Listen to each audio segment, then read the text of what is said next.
Hi, friends. It's your girl Harpo. Thanks for tuning in to this episode of Brown Girl Guilt. Today, I want to talk about manifestation. Manifestation is such a fun topic. It's so fun. There's so much to be talked about when it comes to manifestation. And clearly, a lot of people have a lot of things to say. I mean, the entire world is constantly talking about manifestation these days. And so I thought I would chime in true Harpo Didi fashion. So I want to talk a little bit about like what manifestation actually is and how we can attract all that we actually want to bring into our lives.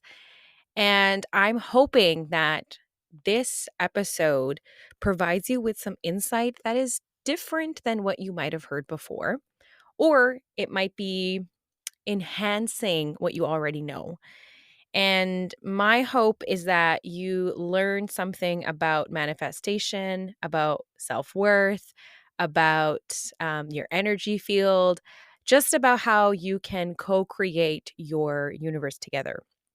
I will also just plug in now that a long time ago, I did an episode with a friend of mine, Suman Condola, called Co Creating Your Universe. And so I haven't listened to that episode in a minute, but if you wanted to, you could also go back to that episode and listen to it because Suman is really the first person who ever taught me what it means to co create my own universe and to co create my own world.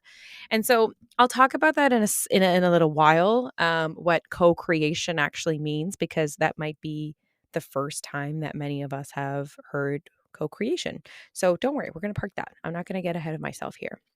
So let's start simple. Okay. I want to start very, very simple. So we are human beings, right? We all have a body. We are not a body, but we have a body. We also have a mind, we have a heart, we have a soul, right? So our soul lives in our body. And many of us walk through our life thinking that we just kind of are. And that's true. We just kind of are.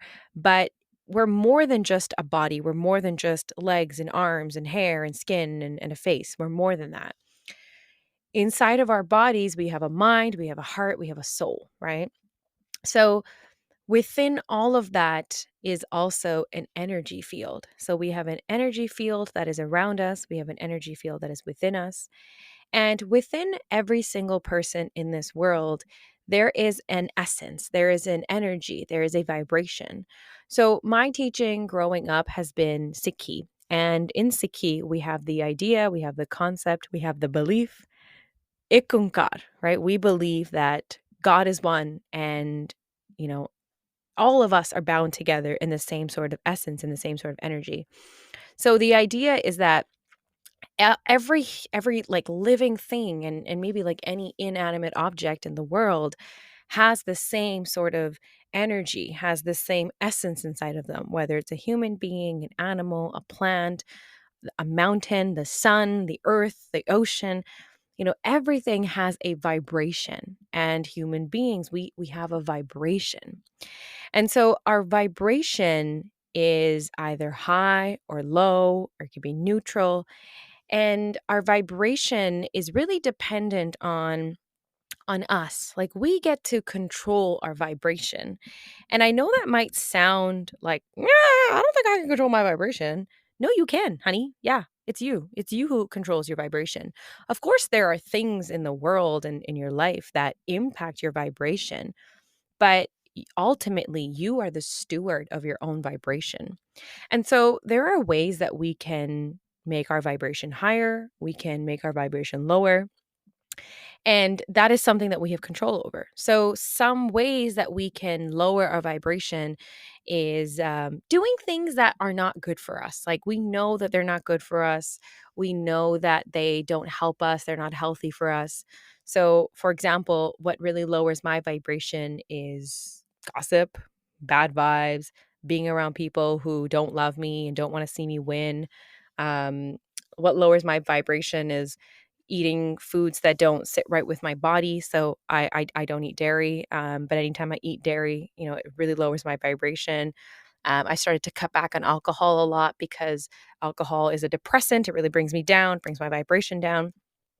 And then there are also things that can raise our vibration, right? So there are practices like being in nature, being around people that you really, really love and people who love you back, hanging out with your friends and like really deep belly laughing, meditation, journaling, um, yoga, going to the gym, going for a run, watching your favorite movie, eating your favorite piece of chocolate cake.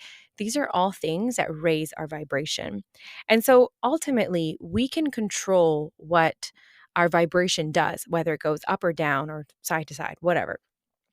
And part of raising your vibration is actually like really being mindful of the way you treat yourself, what you think about yourself. So our thoughts are incredibly important and really what's the word? They impact your vibration. So if you're having negative thoughts about yourself, the likelihood is that your vibration will lower. But if you're having really good thoughts about yourself, your vibration will get higher and higher.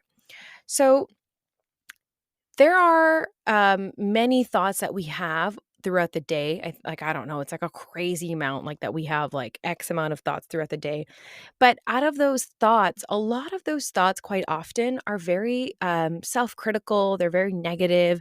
They're not good thoughts, right? Like we always criticize ourselves like, oh, I'm not smart enough. I'm not beautiful enough. I'm not successful enough. I'm not rich enough. And so a lot of those thoughts create a low vibration, and that vibration can be felt in our energy field, right? We all as human beings have an aura. It's actually this like 6-foot bubble around us that we can imagine. And so the thoughts that we carry actually impact how our vibration is, how our energy field is. So I hope I haven't lost you in any of this woo woo language, because this is not woo woo language. This is scientifically proven. We all have this, right? We all radiate. And you know this because some people in your life, good energy, good vibes. Some people in your life, you're like, I don't know, man. I just like don't mesh with that person. I just don't gel with that person. And so we all have an energy field, and our thoughts actually are super powerful in how our energy field is felt and perceived. So the better thoughts that you have, the better that you think about yourself, right? The premise is that the higher vibration is. And so affirmations, I think many of us have either heard of or practiced or seen somebody in our life. And if you see me on Instagram, like I post affirmations a lot. I mean, I even created a deck called the Brown Girl Guilt Affirmations card, right? Affirmations card deck. So affirmations are essentially affirmative like phrases, affirmative words, anything that really helps us think more positively about ourselves. Affirmations are things that make us feel stronger about our relationship with ourselves, can help us with our self identity, can help us strengthen our sense of self. And so a lot of practitioners and a lot of people in the world, TikTok influencers, whatever, will tell you like do your affirmations, like write out your affirmations and like put them all around you and say your affirmations to yourself every single day. And that's really, really good. That's like the starting place, right? But a lot of us, what we do in our cycle of manifestation is we read out our affirmations, we say them to ourselves, we make them our phone lock screen, and we look at them often, but we don't actually connect with them. We don't actually relate to them, and we don't believe them. We don't bring them into our hearts. And so it's not enough to just think your affirmations. It's not enough to just say them, and say, I am beautiful, I am successful, I am abundant, I am confident. It's not enough to just say those things. You actually have to change your thought pattern and your sense of self. So when you start to believe those things, when you actually firmly plant yourself into your affirmation and you start to believe it from your heart center, like you really, really believe it, what happens is that your vibration starts to change, right? Your vibration starts to go up, it starts to change, starts to impact your energy field.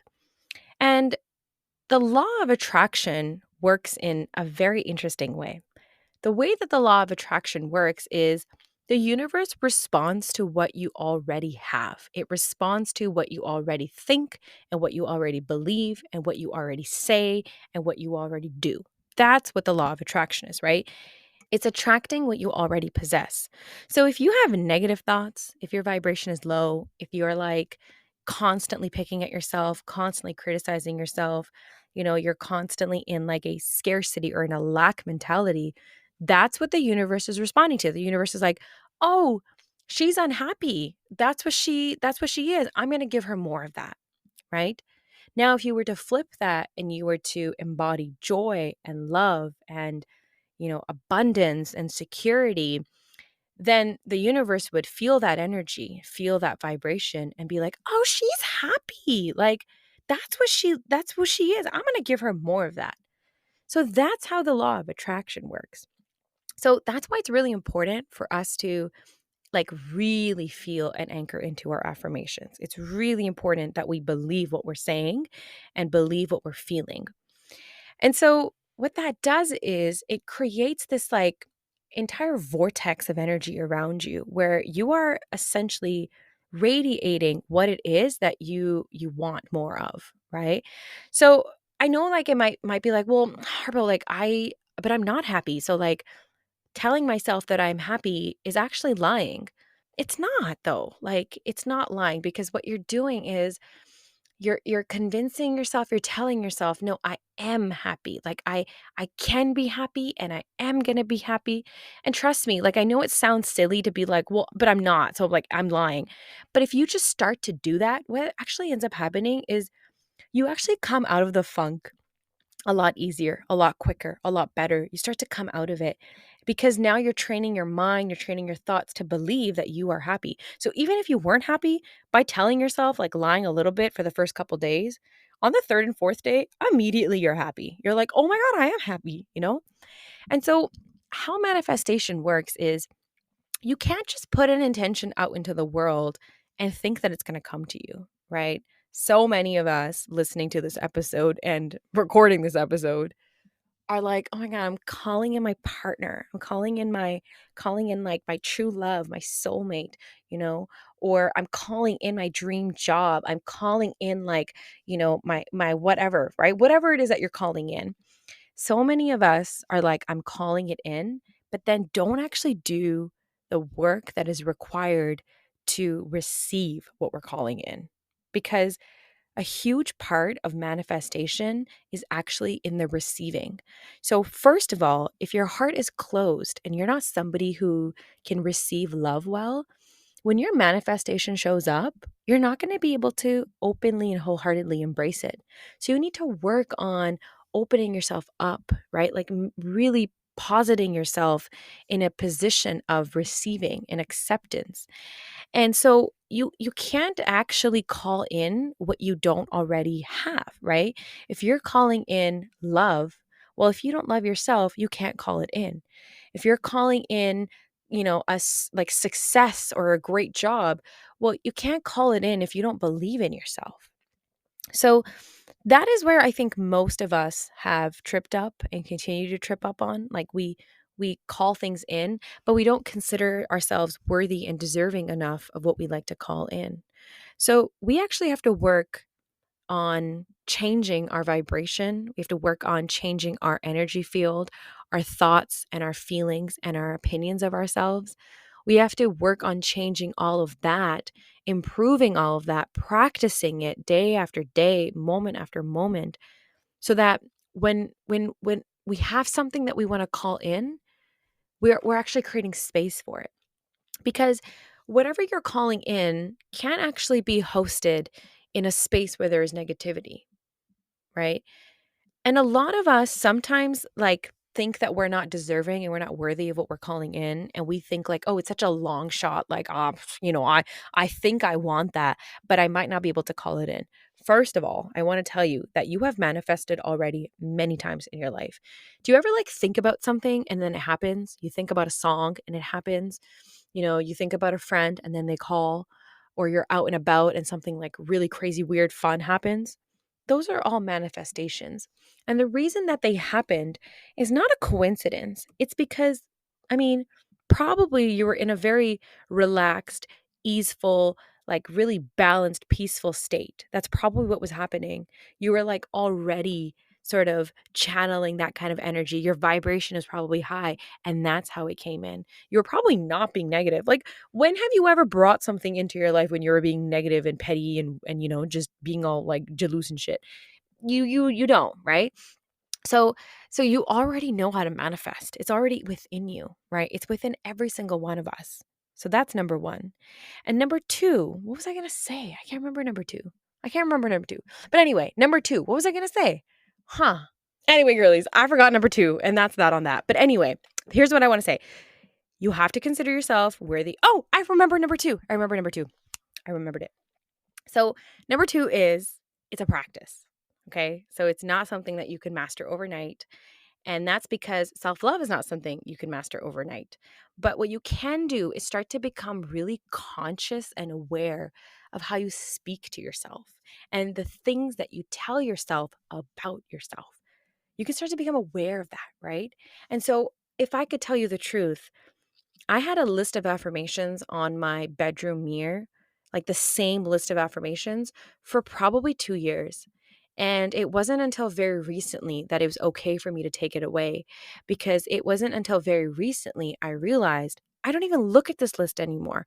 I don't need to stand in front of the mirror and say these things to myself because I believe them all the time. Like, that's the chatter that's going on in my mind. Anytime something happens, I'm not immediately like, oh my God, like, what did you do? Da, da, da. I don't do that. Immediately, I think to myself, it's okay, Harpo. You're learning, you're growing, you're smart, you're great. Immediately I do that. But that took 2 years. It took 2 years and probably like, 20, 25, 26 years to get to here. So remembering that, all of this is a practice and doing it slowly, taking your time. And I promise you, you are so deserving and so worthy of what it is that you want to call in. But what I will also say to you is that you got to do the work. You got to put in the work. You cannot create from a place of lack, from a place of no effort. And that's what co-creation is, right? So co-creation, the word to like the idea of co-creating means to create with the creator, to co-create, to do it in collaboration. The universe, God, spirit, whatever it is that you believe in, can only create with you if you are willing, if you are open, and if you are, really clear about participating. So do your part, participate, really take stock of what you tell yourself, how you feel about what it is that you want to call in. Because I'm telling you, God is ready. God wants to give it to you, but you just have to be ready to receive it as well.